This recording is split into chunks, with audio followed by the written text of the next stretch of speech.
السلام علیکم ورحمۃ اللہ وبرکاتہ۔ ناظرین، ایک صحابی رسول کا خوبصورت واقعہ آپ کی خدمت میں۔ ناظرین، مدینہ کا بازار تھا۔ گرمی کی شدت اتنی زیادہ تھی کہ لوگ نڈھال ہو رہے تھے۔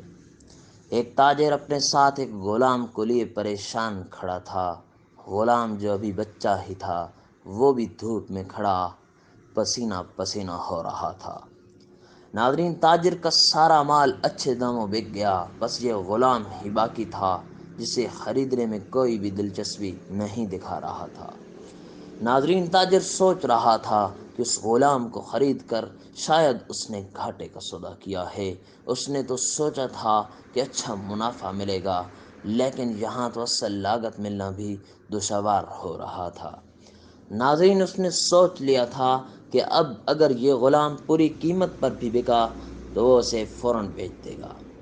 ناظرین، مدینہ کی ایک لڑکی کی اس غلام پر نظر پڑی تو اس نے تاجر سے پوچھا کہ یہ غلام کتنے کا بیچو گے؟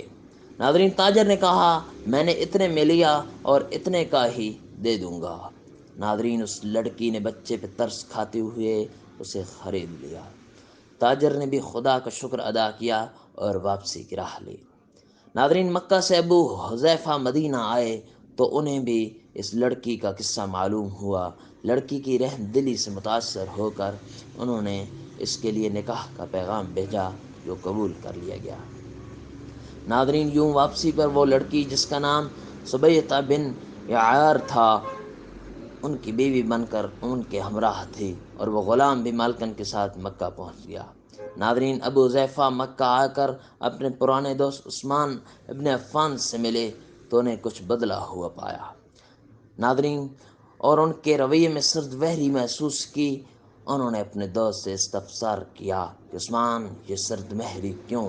تو عثمان بن عفان نے جواب دیا، میں نے اسلام قبول کر لیا ہے اور تم ابھی تک مسلمان نہیں ہوئے، تو اب ہماری دوستی کیسے چل سکتی ہے؟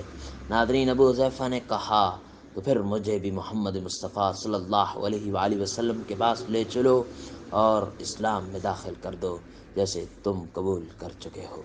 ناظرین، چنانچہ حضرت عثمان رضی اللہ عنہ نے انہیں نبی کریم صلی اللہ علیہ وآلہ وسلم کی خدمت میں پیش کیا اور وہ کلمہ پڑھ کر دائرہ اسلام میں داخل ہو گئے۔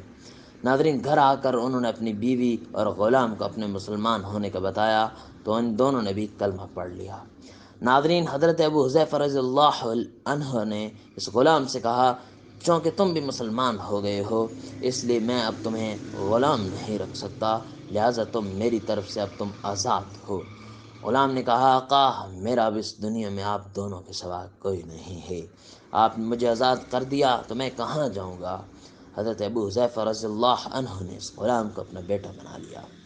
ناظرین، اور اسے اپنے پاس رکھ لیا۔ غلام نے قرآن پاک سیکھنا شروع کر دیا اور کچھ ہی دنوں میں بہت سا قرآن یاد کر لیا، اور وہ جب قرآن پڑھتے تو بہت خوبصورت لہجے میں پڑھتے۔ ناظرین، ہجرت کے وقت نبی کریم صلی اللہ علیہ وآلہ وسلم سے پہلے جن صحابہ نے مدینہ کی طرف ہجرت کی، ان میں حضرت عمر رضی اللہ عنہ کے ساتھ حضرت ابو حذیفہ رضی اللہ عنہ اور ان کا یہ لے پالک بیٹا بھی تھا۔ ناظرین، مدینہ پہنچ کر جب نماز کے لیے امام مقرر کرنے کا وقت آیا تو اس غلام کی خوبصورت تلاوت اور سب سے زیادہ قرآن حفظ ہونے کی وجہ سے انہیں امام چن لیا گیا، اور ان کی امامت میں حضرت عمر رضی اللہ عنہ جیسے جلیل القدر صحابی بھی نماز ادا کرتے تھے۔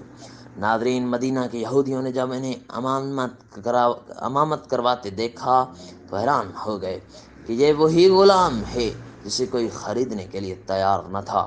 آج دیکھو کتنی عزت ملی کہ مسلمانوں کا امام بنا ہوا ہے۔ ناظرین، اللہ پاک نے انہیں خوشگل و اس قدر بنایا تھا کہ جب آیات قرآنی تلاوت فرماتے تو لوگوں پر ایک محویت طاری ہو جاتی اور راہگیر ٹھٹک کر سننے لگتے۔ ایک دفعہ ام المومنین حضرت عائشہ رضی اللہ عنہا رسول اللہ صلی اللہ علیہ وآلہ وسلم کے پاس حاضر ہونے میں دیر ہوئی۔ آپ صلی اللہ علیہ وآلہ وسلم نے توقف کی وجہ پوچھی تو بولا، ایک قاری تلاوت کر رہا تھا، اس کے سننے میں دیر ہو گئی، اور خوش الحانی کی اس قدر تعریف کی کہ حضرت صلی اللہ علیہ وآلہ وسلم خود چادر سنبھالے ہوئے باہر تشریف لے آئے۔ دیکھا تو وہ بیٹھے تلاوت کر رہے ہیں۔ آپ صلی اللہ علیہ وآلہ وسلم نے خوش ہو کر فرمایا، اللہ پاک کا شکر ہے کہ اس نے تمہارے جیسے شخص کو میری امت میں بنایا۔ ناظرین، کیا آپ جانتے ہیں کہ یہ خوش قسمت صحابی کون تھے؟ ناظرین، ان کا نام تھا حضرت سالم رضی اللہ عنہ تھا، جو سالم مولا ابو حذیفہ رضی اللہ عنہ کے نام سے مشہور تھے۔ انہوں نے جنگ موطا میں جامع